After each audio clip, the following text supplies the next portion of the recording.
tal amigos? ¿Cómo están? Bienvenidos a su programa Verdades Divinas. Les saludamos el doctor Salvador Tomasini. Hola amigos. Alejandro Carrega. Hola, buenas noches. Y su servidora Alejandra López. Bien, ¿comenzamos las preguntas, doctor? Pues sí. Bien.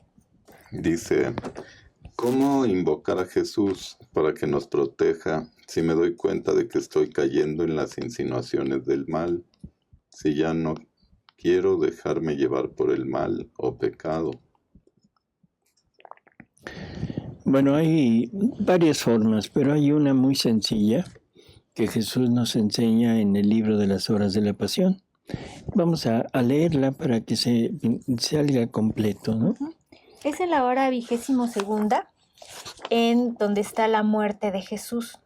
Ahí adelantito Luisa escribe: piedad por todos, oh mi Jesús, piedad por mí. Beso tu cabeza coronada de espinas y te pido perdón por tantos pensamientos míos de soberbia, de ambición y de propia estima. Si se fijan, ahí Luisa está pidiendo perdón por los pensamientos que la apartan de la divina voluntad, ¿no? La apartan de Jesús. ¿Qué sería más o menos lo que está preguntando esta persona? Y te prometo que cada vez que me venga un pensamiento que no sea todo para ti, oh Jesús, y me encuentre en las ocasiones de ofenderte, gritaré inmediatamente: Jesús y María, os encomiendo el alma mía. Creo que es una forma tan tan realmente simple, pero con mucho contenido. Nos hablan que al nombre de Jesús toda rodilla se dobla. Nos dicen que el demonio con el solo nombre de Jesús se aleja. Y cuando nombramos a María, bueno, ni qué decirlo, ¿no? El demonio huye totalmente de ella, aún de su nombre. Entonces es una manera muy fácil de poderlo hacer. Y ahí continúa: beso tus ojos hermosos, tus oídos, tu rostro, tu boca, va señalando cada parte de Jesús y son las ocasiones que tenemos para cometer pecado y para alejarnos de la divina voluntad. Entonces está muy bien esta parte, ¿no? Así es. Bueno, sí, muy bien, gracias doctor. Bien, entonces la siguiente. Doctor, ¿Luisa fue el tercer templo de Dios?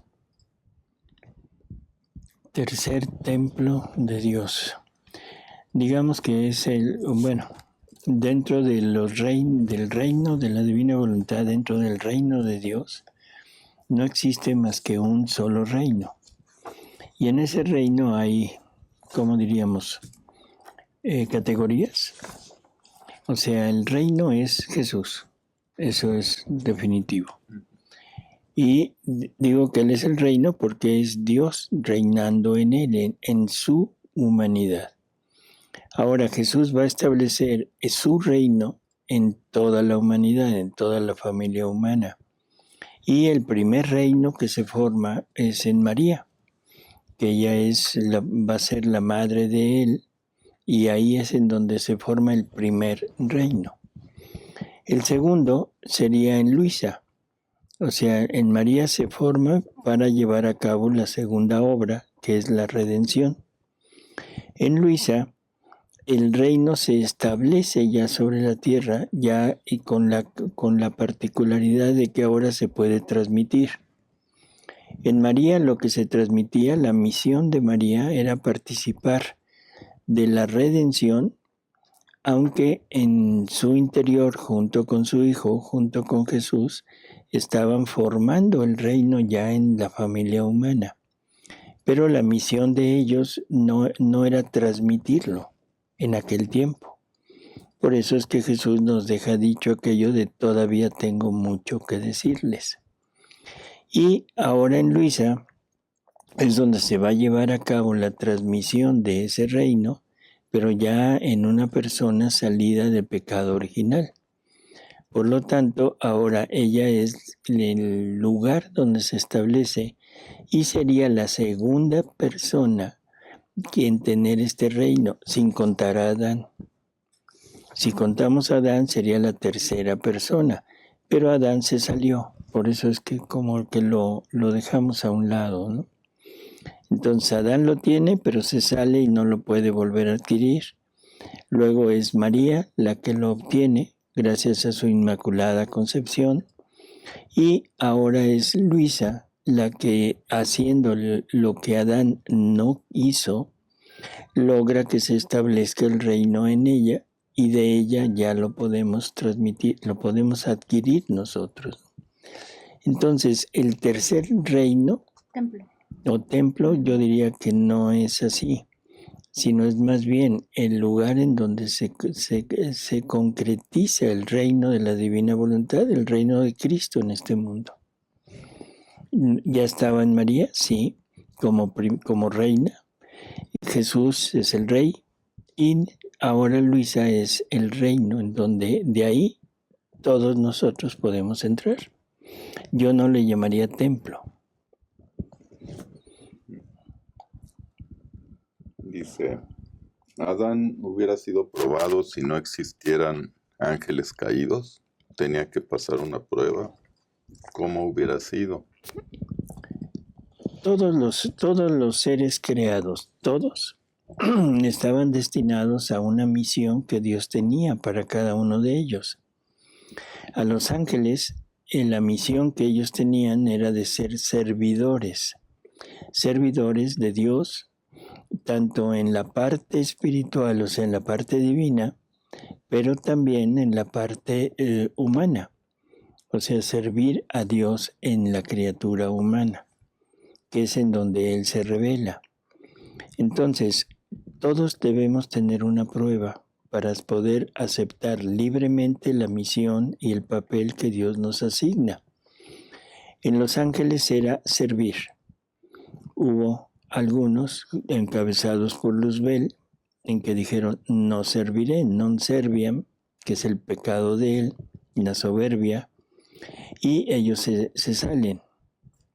Ahora, el hombre, no importaba si hubiera o no hubiera habido rebelión en los ángeles, también debía ser probado, porque al hombre se le estaba dando la opción de vivir vida divina, y tenía que vivirla, pero vivirla libremente. Si no lo hubiera vivido libremente, hubiera sido esclavo, hubiera sido un títere de Dios. Entonces la prueba hubiera sido la misma. O sea, el no vivas, el no hagas actos con tu voluntad aislada, separada de la mía. Así que no importa si si Luzbel hubiera caído o no. O sea, la prueba en el hombre tenía que ser, ¿sí? Ahora la prueba en el hombre, bueno, es la misma que le pusieron a Adán, pero ahora también tenemos que estar, valga la palabra, peleándonos con el demonio. El demonio lo único que hace es como instigar, excitar nuestras miserias, y a través de eso es como podemos caer o caemos. Pero no es el demonio el que nos tira, somos nosotros mismos los que nos salimos por propia voluntad. No sé si con eso esté. Doctor, ¿un embarazo de 5 semanas ya es una vida? ¿Ya Dios creó el alma del bebé? Un embarazo de un día, de una hora, de un minuto. En cuanto el hombre pone el cuerpo, Dios crea un alma. Entonces el cuerpo de un ser humano no depende de la forma ni del tamaño, depende de su estructura cromosómica. O sea que es la información que nos da para ser seres humanos. Y esa información cromosómica está desde el momento mismo que el esperma se une al óvulo, se juntan porque va mitad y mitad, o sea, para no entrar en detalles, la fórmula cromosómica de nosotros en las células reproductivas, sea esperma o sea óvulo, se parte a la mitad, para que así la mitad sea de la mamá y la mitad del papá, y eso es lo que conforma la fórmula cromosómica de nosotros, nuestro genoma. Ahí ya hay un ser humano. ¿Tiene otra forma? Sí, tiene otra forma, pero la raíz, la esencia del ser humano ya está. Y en ese momento Dios crea el alma para esa criatura. Dice, ¿cómo podemos saber cuando una voluntad es humana o divina? ¿Cómo podemos saber? Bueno, pues creo que lo hemos hablado ya bastantes veces. O sea, una voluntad humana, sus actos, siempre llevan una finalidad humana. O sea, la finalidad para el hombre, que siempre es algo productivo para él. Una ganancia, un gusto, un deseo, el cumplir algún anhelo, que en fin, siempre va la finalidad, va encaminada a un bienestar personal. Junto con eso son actos que tienen un principio, un intermedio donde se va desarrollando el acto, o sea, lo que uno quiere, y tiene un final, que puede ser positivo, obteniendo lo que se deseó, o negativo, no obteniéndolo. Pero eso es total y absolutamente depende de la actividad del hombre. El acto divino es un acto que está producido, que está elaborado, por decirlo de esta manera, por una voluntad divina, que es infinita, que es eterna, no es finita como la humana, no tiene un término y que es infinitamente potente. O sea, todo lo que se propone está hecho en el momento simplemente que lo piensa. Y siempre es para una finalidad divina, o sea, darle al Padre, a la divinidad, la gloria, el amor, la correspondencia que Él merece por todo lo que ha hecho. Y en segundo lugar, es una finalidad para toda la familia humana, para ayudar a toda la familia humana en esta, ¿cómo diríamos?, esta labor de encontrarse a sí misma, de realizar su plan, su meta de llegar a ser seres humanos, hombres completos, y nunca va en beneficio propio. O sea, esa es una de las particularidades.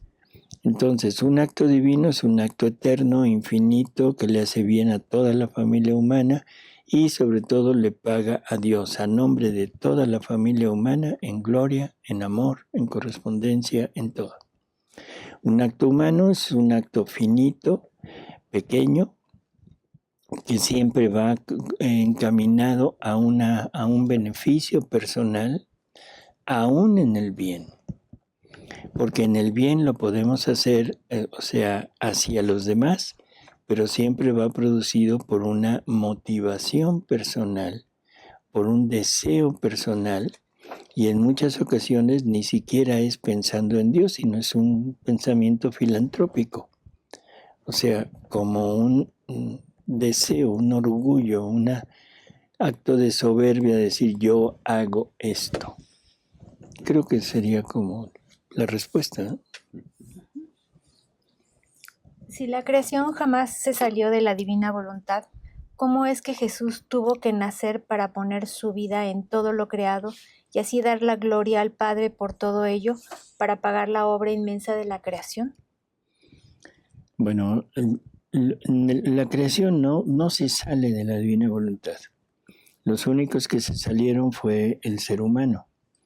Ahora, el ser humano tenía el encargo de poner su vida, la vida divina que Dios le había dado, tenía el encargo, la finalidad de poner esa vida, ponerla a través de las cosas creadas para darle al Padre el amor, la gloria, el honor que Él merece. Las cosas creadas no le pueden dar la gloria porque no tienen razón, no tienen inteligencia. Entonces, todo lo creado sigue leyes impuestas por Dios y son leyes que no son totalmente inalterables. No se alteran. Los animales se manejan por instinto. Las plantas, o sea, no es un instinto, son, ¿cómo se llama? Bueno, son leyes físicas que trabajan en ello, en todos los vegetales, y no tienen la capacidad de cambiarlos. Entonces, toda la naturaleza está siempre en la divina voluntad, haciendo lo que la divina voluntad les impuso. Ahora, el hombre, al no cumplir su misión de poner su vida para darle al Padre la gloria y el honor, el amor, entonces tiene que ser Jesús quien venga a hacer lo que el hombre no quiso hacer. Y por eso es que nace en todo lo creado, pone esa correspondencia que nosotros deberíamos de haber puesto, la pone Él para pagar la deuda que nosotros tenemos con la divinidad. Aquí hay un comentario que yo creo que es bueno redondearlo con esta pregunta porque dice, recordemos que Jesús viene a redimir a toda la creación, No, ya que todo cayó en pecado, no solo Eva y Adán, sino No. todo lo que Dios les había dado. Eso es lo que debe quedar nuevo, redimido para Dios. no, la creación no se puede salir de la divina voluntad. Para salirse de la divina voluntad es necesario que haya una voluntad libre que diga no. Es como si, vamos a poner ejemplos burdos que son actuales en el ser humano y que serían absurdos en el reino animal o en el reino vegetal. Un león que quisiera ser cisne estaría queriéndose salir de la voluntad de Dios. Creo que se entiende por qué lo dije de los humanos. O una rosa que quisiera ser, no sé, un roble. O sea, puede hacer todo lo que quiera, puede hacer todo lo necesario para supuestamente llegar a ser un roble, nunca lo va a lograr. Eso es salirse de la divina voluntad. Tendría que venir a redimir a esa naturaleza. Eso no sucedió. Ni la rosa quiere ser roble, ni el león quiere ser cisne, ni el cisne quiere ser león. Así que no es exacto ese comentario, ¿no? Dice, en el Santo Rosario decimos que la Santísima Virgen María es virgen antes, durante y después del parto. ¿Cómo se lo explico a alguien que apenas está aprendiendo sobre el nacimiento, sin caer solo en el conocimiento humano? Bueno, eso lo vamos a escuchar de una lectura, ¿no? Una lectura que está en María Valtorta. O sea, si nos quieres hacer favor. En la obra de María Valtorta que se llama El Evangelio como me ha sido revelado, en el número 29 de fecha 6 de junio de 1944, leemos el nacimiento de Jesús y dice, un inicio de luna se insinúa a través de una grieta de la techumbre. Parece un filo de incorpórea plata que buscase a María. Se alarga a medida que la luna va elevándose en el cielo y por fin la alcanza. Está sobre la cabeza de la orante, nimbándosela de candor. María levanta la cabeza como por una llamada celeste y se yergue hasta quedar de nuevo de rodillas. Oh, qué hermoso es este momento. Ella levanta la cabeza, que parece resplandecer bajo la luz blanca de la luna, y una sonrisa no humana la transfigura. ¿Qué ve? ¿Qué oye? ¿Qué siente? Solo ella podría decir lo que vio, oyó y sintió en la hora fúlgida de su maternidad. Yo solo veo que en torno a ella la luz aumenta, parece descender del cielo, parece provenir de las pobres cosas que están a su alrededor, parece sobre todo que proviene de ella. El cuerpo de María despide cada vez más luz, absorbe la de la luna, parece como si ella atrajera hacia sí la que le puede venir del cielo. Ahora ya ella es la depositaria de la luz, la que debe dar esta luz al mundo.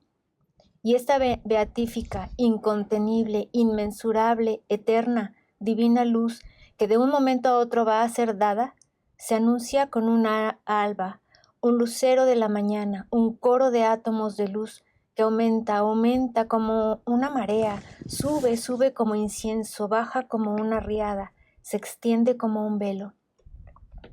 La luz aumenta cada vez más, el ojo no la resiste. En ella desaparece, como absorbida por una cortina de incandescencia, la Virgen, y emerge la Madre. Sí, cuando mi vista de nuevo puede resistir la luz, veo a María con su hijo recién nacido en los brazos.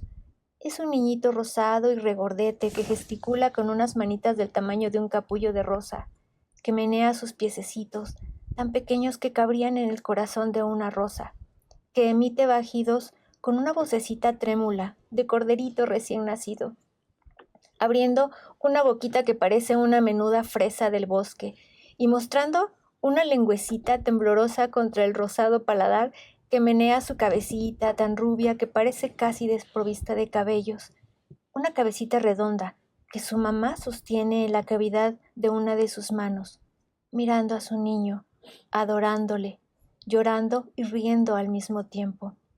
Y se corva para besarle, no en la inocente cabeza, sino en el centro del pecho, sobre ese corazoncito que palpita por nosotros, en donde un día se abrirá la herida. Su mamá se le está curando anticipadamente con su beso inmaculado. Yo creo que debemos entender lo siguiente, o sea, yo sé que para nosotros, para nuestra mentalidad tan tosca, por no decir otra palabra, o sea, el pensar en un parto, lógicamente nos llevaría a pensar forzosamente en un parto normal, un parto común y corriente, como los que tienen todas las mujeres. Pero recordemos que Jesús es la luz del mundo. Recordemos que la única forma de poder comparar o tener una ligera imagen de lo que Dios es la luz, es el sol por la luz que da. Recordemos la transfiguración en el monte Tabor, o sea, qué es lo que está pasando ahí en ese momento, que la humanidad está permitiendo que trasluzca la divinidad que hay en él. O sea, todo en Jesús podríamos decir que se transforma en luz. Ahora, el embarazo de María sabemos que es un embarazo, o sea, totalmente divino, porque es el Espíritu Santo el que forma, el que crea la pequeña humanidad que va a servir de receptáculo del Verbo eterno. O sea, no es un embarazo común y corriente, no es un embarazo como todos los demás, sino es un embarazo anormal totalmente para nosotros, pero es un embarazo divino. Y la parte de la luz, la parte del nacimiento, es María transformada en luz, y su Hijo transformado en luz que sale de la luz de María. No es el cuerpo material que sale del cuerpo material de María, sino es el cuerpo de luz de Jesús que sale a través del cuerpo de luz de María. Y esto lo define tanto María Valtorta, o sea, esto que acabamos de escuchar, como en Luisa Picarreta también. Ella describe el nacimiento de Jesús y es exactamente igual. Es una luz que va creciendo, que va saliendo de María, o sea, María se transforma en luz. Ni María Valtorta ni Luisa logran ver lo que está pasando. Y cuando esa luz disminuye, ya está María con su niño en brazos. Esto, vuelvo a repetirlo, para nosotros es como ciencia ficción, como si fuera un cuento de hadas, una forma, ¿cómo diríamos?, infantil de darlo a entender. Pero, bueno, son palabras de Jesús, es un relato que Jesús hace y no tenemos más que dos.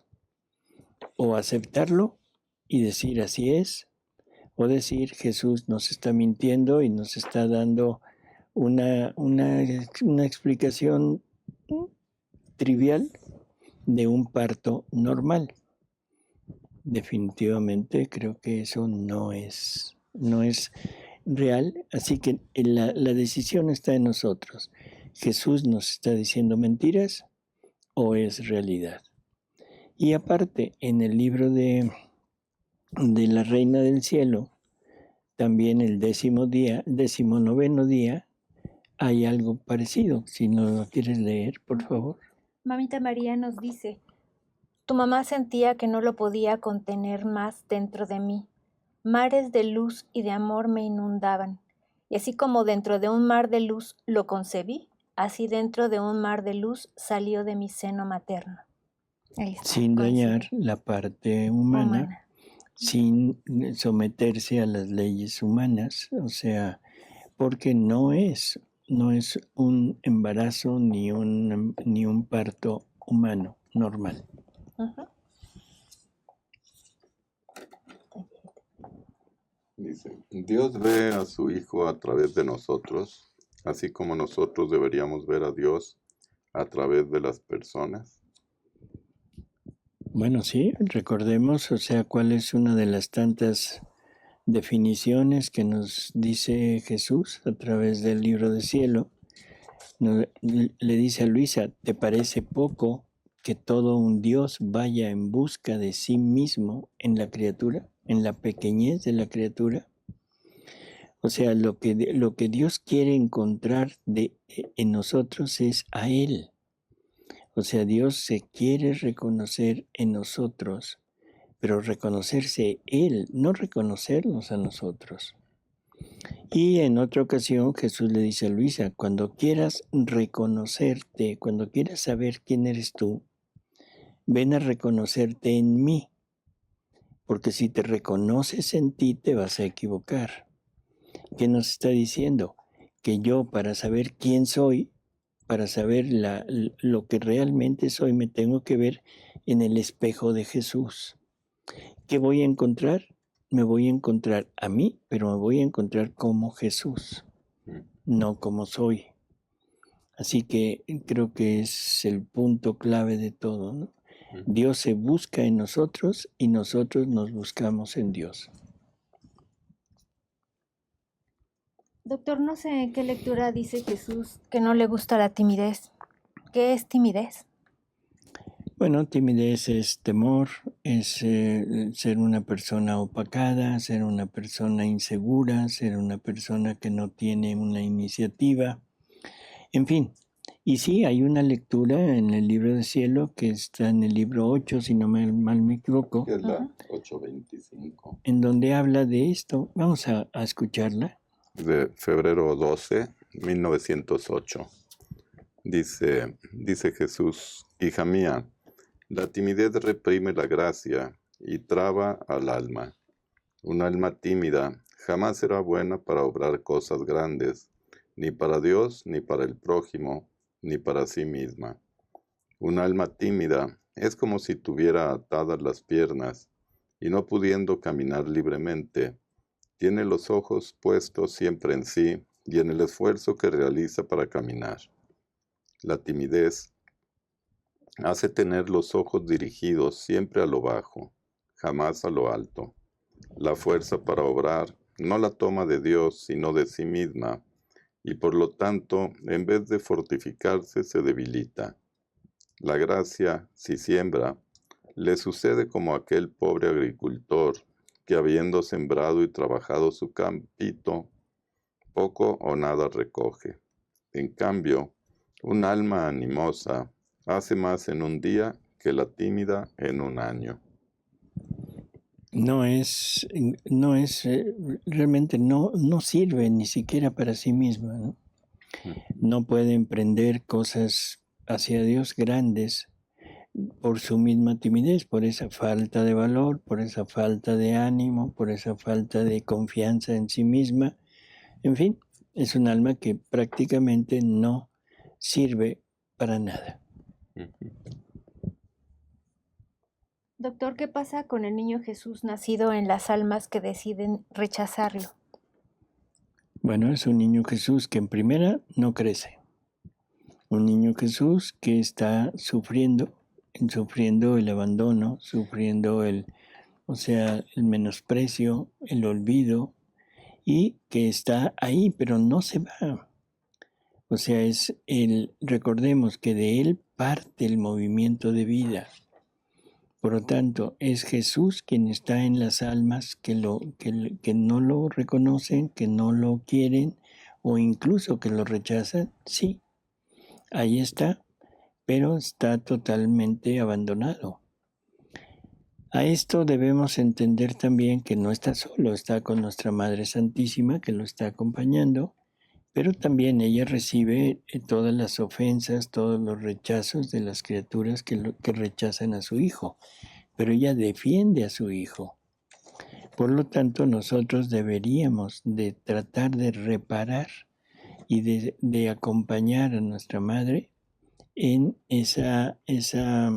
¿cómo diríamos? Ese consolar a Jesús en esas almas, ¿no? Y hacer lo que esas almas no hacen para Él. Esta pregunta se parece a una anterior, pero pues la leemos. Dice, ¿el mal existiría aunque los ángeles no se hubieran salido del querer de Dios? Recordemos que el mal es creado por la persona, por el ser. O sea, alguien comete una falta, alguien se sale de la voluntad de Dios y entonces el mal se forma en esa persona. No es que el mal haya sido creado por Luzbel, fue creado en él, el infierno en él, el mal en él.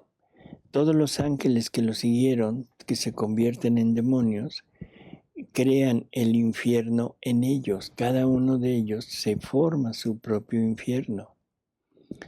Cuando el hombre aparece en la tierra, ahora el hombre tiene la posibilidad de vivir esa vida divina que Dios le está dando, pero al mismo tiempo le dan una vida humana para escoger. O sea, él puede decidir entre la vida divina y la vida humana, pero el mal en él no existía. No había nadie que le mostrara el mal porque el mal no existe por sí mismo. Por lo tanto, el mal fue creado en Adán por Adán. El mal en Eva fue creado por Eva. Son situaciones del alma, son estados del alma. O sea, el mal no existe por sí mismo. Entonces yo ahorita puedo crear el mal en mí rechazando a Dios. Digo, no quiero vivir junto con Él, quiero obrar totalmente separado de Él. Estoy formando el mal en mí porque el mal es la ausencia de Dios en ese lugar. Y el lugar soy yo. Pero junto a mí puede estar Alejandra o Alejandro y en ellos no hay ese movimiento contrario. Por mucho mal que yo tenga, a ellos no les afecta porque no ha sido creado en ellos. ¿Sí? No sé si con esto se entienda. Entonces los niños nacen sin el mal hasta que empiezan a tener ya conciencia de sí mismo, de ver lo que está bien hecho, está mal hecho, entonces ya en ellos ya se crea el mal. Así cuando es. Ellos ya deciden hacer el mal. Jesús dice que todos los actos de los niños son también hechos por Él. Todos los actos de todos los niños. No importa que no estén bautizados. Y dice, y todos esos actos que son míos terminan cuando el niño empieza a tener uso de razón. ¿Qué quiere decir tener uso de razón? Cuando el niño empieza a hacer valer su voluntad sobre la voluntad de los demás. La voluntad de Dios en el niño estaría representada en los padres. El niño se revela a la voluntad de los padres. Antes se decía que el niño adquiría el uso de razón a los 7 años. Cada día ha ido disminuyendo y ahora yo creo que es como a las 7 horas de haber nacido, que ya el niño está total y absolutamente tratando de imponer su voluntad y creo que todo mundo tenemos esa experiencia, ¿no? Sí. Así que en términos generales, al principio los niños Jesús actúa junto con los niños por la inocencia de ellos, porque no hay una voluntad que se oponga a la voluntad de Él. Doctor, en el volumen 25, la lectura 31, se dice que se han extraviado 3 volúmenes. Y en el párrafo 4 Jesús le promete que los revelará otra vez cuando esté el reino establecido. Añade que hasta entonces falta el plano entero del reino, el enlace, la conexión. Entonces son muchas verdades que nosotros todavía no conocemos para hacerlas vida. Y en el volumen 33 dice que una verdad está tan ligada con la otra que faltando una se formaría un vacío. Y también dice que en alguna época se sabrán. ¿Podría decirme si se sabe alguna cosa? Bueno, sí hubo el extravío de algunos volúmenes. O sea, San Aníbal María de Francia se lleva los escritos de Luisa, se los lleva a la orden que él había fundado de sacerdotes, los rogacionistas, y la intención de él era empezar a corregirlo, no corregirlos, sino a ponerlos en orden y editarlos. Pero él muere. Entonces la responsabilidad queda a cargo de los sacerdotes de esa orden, los cuales no se interesan. Hubo una gran, ¿cómo diríamos?, confrontación entre Luisa, el sacerdote que cuidaba a Luisa, bueno, que estaba con Luisa, pidiendo los escritos, y los de San Aníbal, que no querían entregarlos porque según ellos le pertenecían a su fundador. En ese tejemaneje se pierden estos libros y Jesús se enoja mucho. O sea, se enoja y dice que no volverá a escribirlos, será como castigo para ellos. Pero aparecen y están completos, o sea, se vuelven esos escritos a Corato, a Italia, pero vuelven ya completos, o sea, ya no hubo pérdida. Así que están completas las verdades totalmente.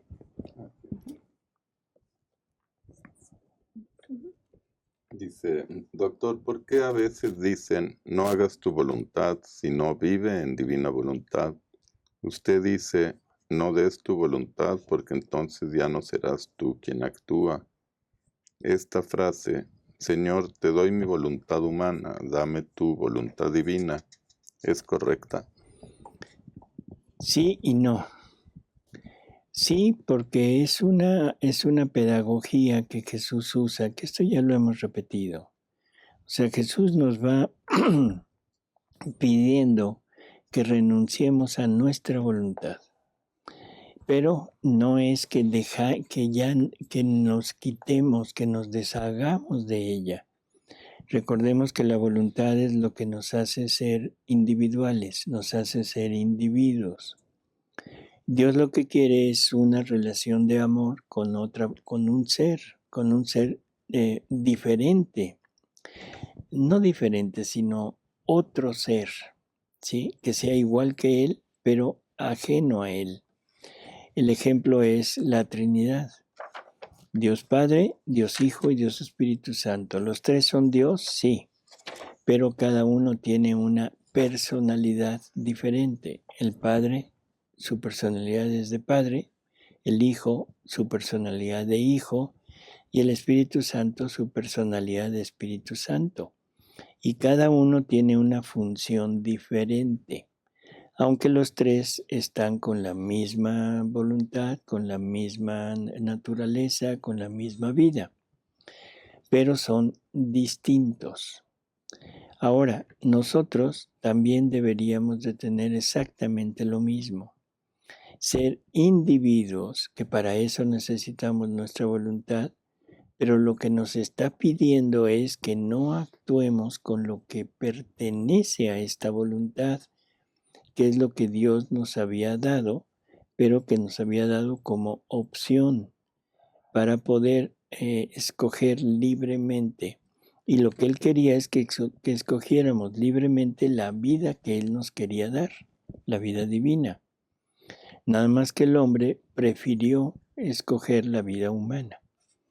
Entonces, a través del escrito de Luisa, Jesús le empieza a decir que tiene que renunciar a su voluntad.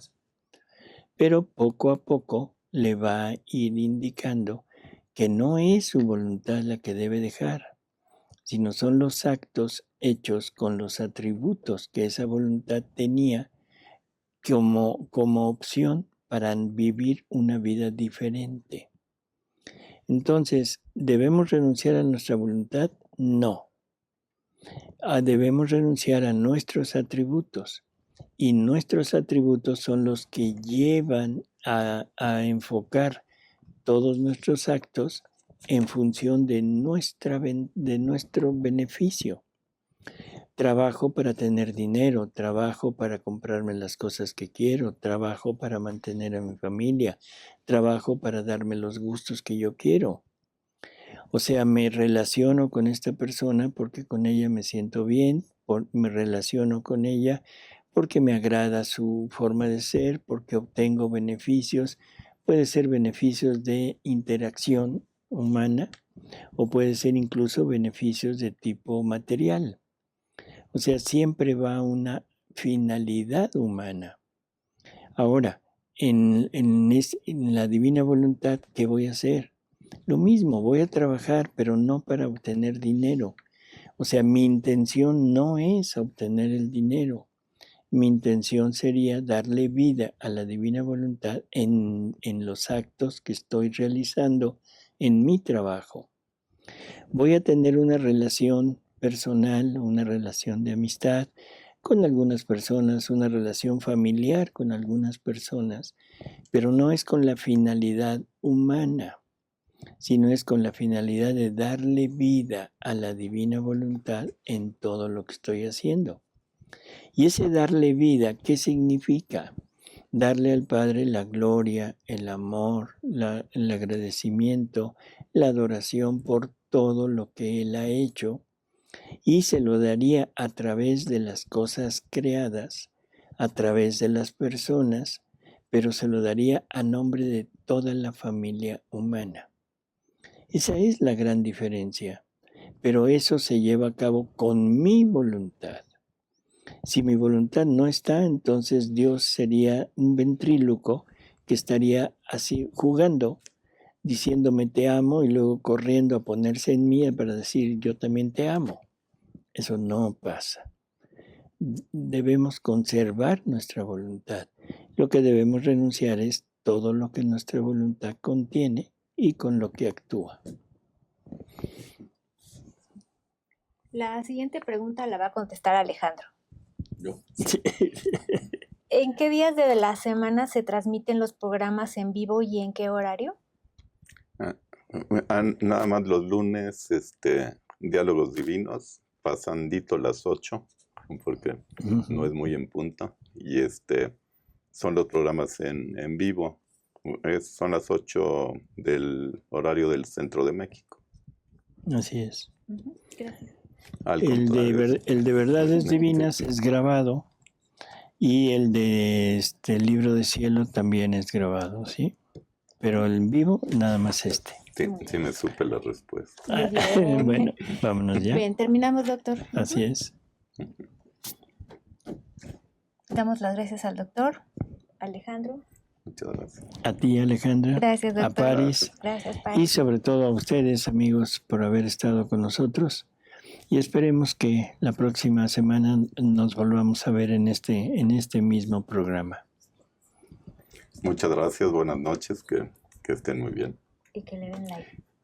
Bueno, pues, eso lo voy a decir Alejandro. Lo voy a decir.